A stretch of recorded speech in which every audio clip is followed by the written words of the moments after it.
This is Paul Edwards with Danmark Company. Components to a safe application of chemistry, of course, is your latex gloves. Here's a couple of choices here. You've got the a nitrile latex glove, or you've got a rubber glove that can be used. You also should have safety glasses that should be worn.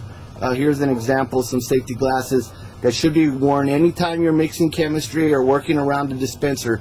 You should have this.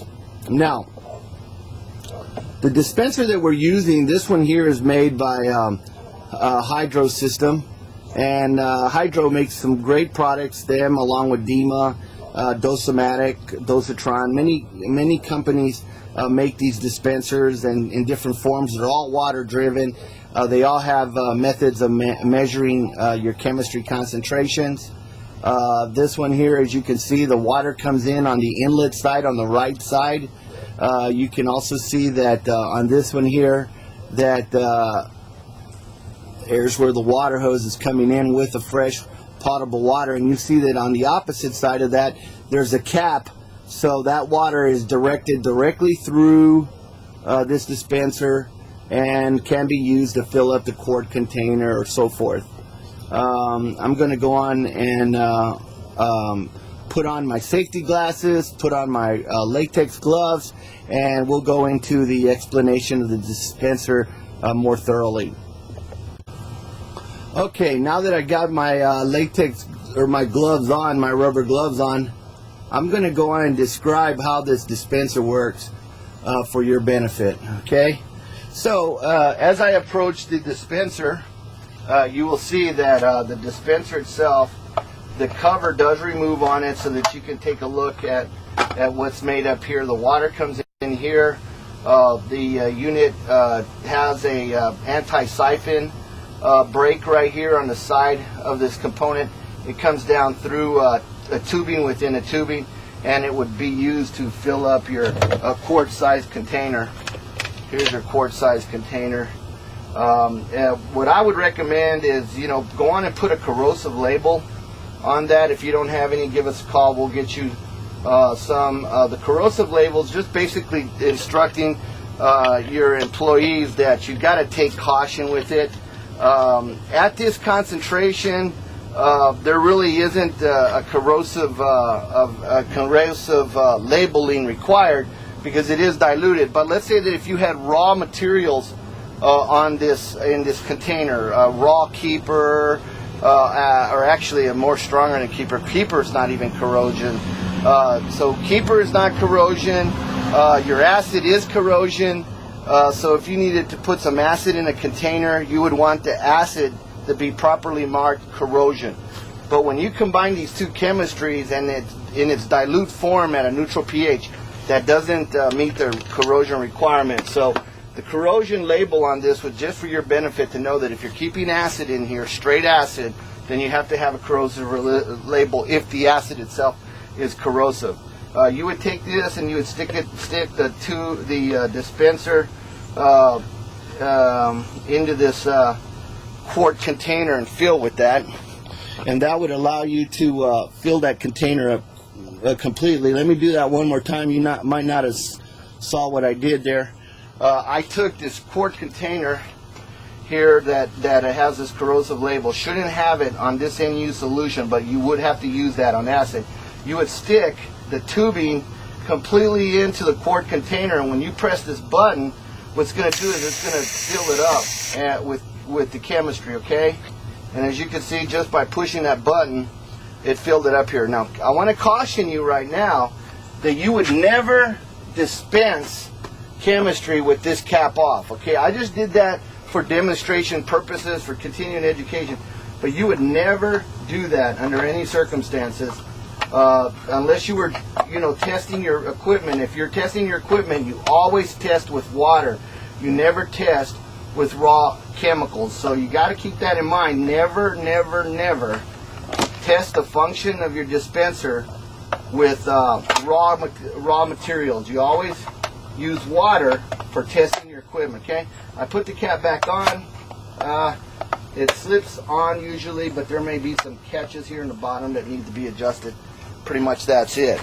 So now that you know how the dispenser works, and of course if you needed more detailed information on the dispenser, you could call up Hydro System and they would give you more information. If you look over here to the left and you look very closely, you can see that outside of that dispenser there's a tubing. Okay, that tubing coming out of the dispenser, the first thing, if you track it down, the first thing you find is that little thing there. Okay, that looks kind of like a inline filter to a lot of people that have seen that before, and that's basically what it is.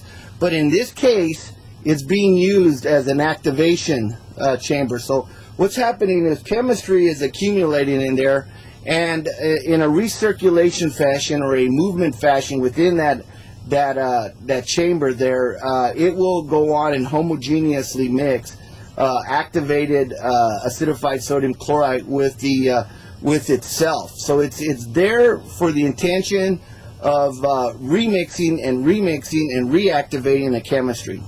Okay, those can be added onto the line in line as required for higher concentrations of free chlorine dioxide. So if you ever need any assistance with that, we recommend that you call Danmar Company and you ask for that assistance. Okay. Now what I'm going to do is I'm going to focus here on this section of the unit itself, and you'll notice that inside of that little is a Y connection. Okay, I'm going to move this little sprayer out of the way so it's not in our way, and I want you to notice that there is this little tubing comes in and then it divides into the sodium chloride on this side and your acid on this side.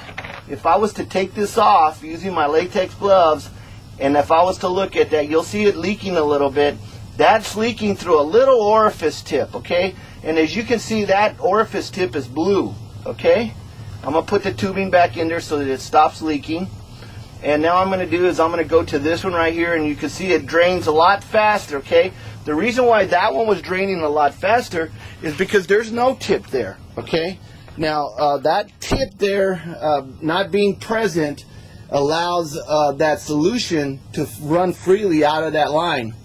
At the close of the day, you may want to have the option to go on and drain your line out. That will preserve the tubing, and it will also keep the system solution from activating all night long and coming out with a very strong chemistry. That's your choice.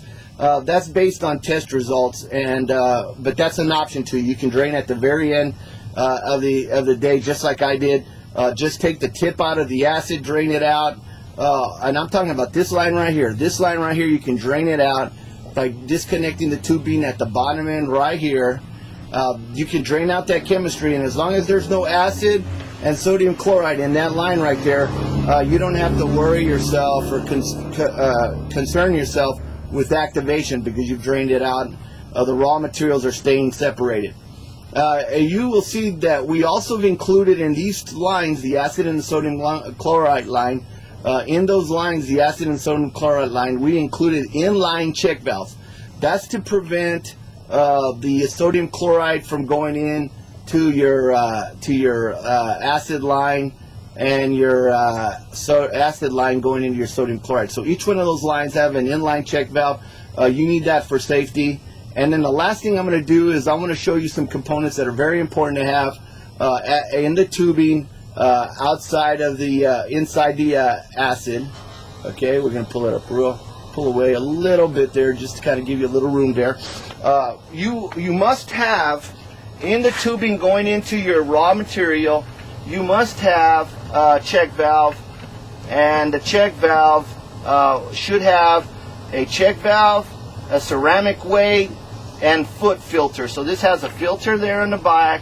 Here there's a filter for larger particulates, has a check valve built into it, and as you can see, it's not draining out. If there was no check valve in there, it would drain, the solution would drain out of the tubing line, and you don't want that acid draining out of that tubing line. You want that acid staying within that tubing line unless you're completely dismantling that, and then you want to do that as an end result. The final thing that I want to demonstrate for your benefit is what do you do when you want to clean out your line? Let's say you want to work on your dispenser. The last thing that I want to recommend for you whenever you have that circumstances arise is you want to go on and have a bucket of water, okay? This is your bucket of water right here, and what you want to do is you want to take that bucket of water and you want to fill it up with water. You want to take both your lines, your acid line and your sodium chloride line. You want to place them in the bucket of water. You want to push the dispenser and you want to run water all the way through your system to clean it out. And when you do that, that will allow you to work on your OLAS with, I mean not the OLAS, I'm sorry, I apologize for that. It will work on the AccuDose. I'm looking at the AccuDose saying something totally different. It would allow you to work on your AccuDose dispenser without having any risk of being exposed directly to a raw material, which could be, you know, dangerous to handle. You want to avoid that. I want to finalize this continuing education on the dispenser and how to use it. I want to finalize it with basically telling you a complete precautionary statement. Remember that all chemistries and concentrations must be validated with your test kit. I'm gonna go right in here. Get your focus on the test kit here. That test kit, you have two types of test kit. You have one test kit that measures total sodium chlorite, acidified sodium chlorite, and then you have another test kit that measures total chlorine dioxide. You need to use both those test kits to measure the correct concentration of this dispenser, and a pH tape, paper, or pH meter. pH tape or paper, pH meter.